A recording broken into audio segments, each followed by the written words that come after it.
Ito na nga yung ating chili garlic na niluto. I-judge na ito ni Inang. Uy!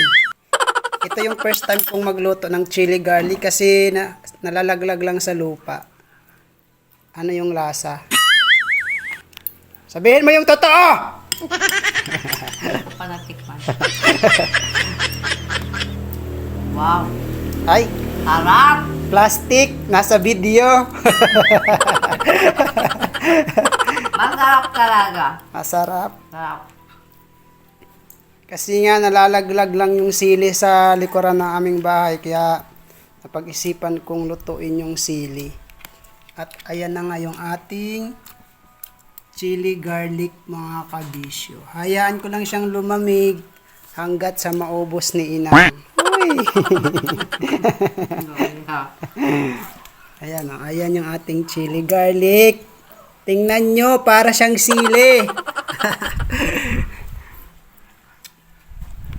O, diba may sausawa na kami mga kabisyo? Ganon-ganon lang yan.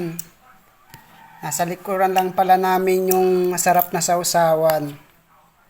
Meron ka ng ulam. Kung wala ka namang ulam, pwede mo yan pang ulam.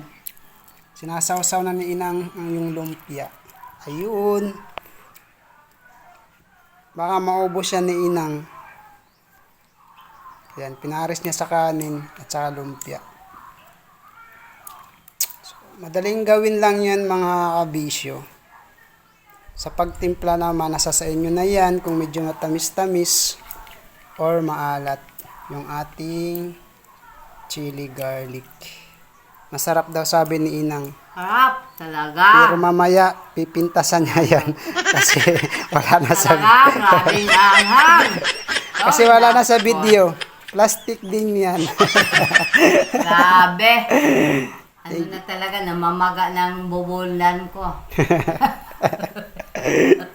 So, try nyo din yung gawin. Yung sili, gawing sausawan. Kung marami kayo sa bahay nyo. Ayan. Talaga.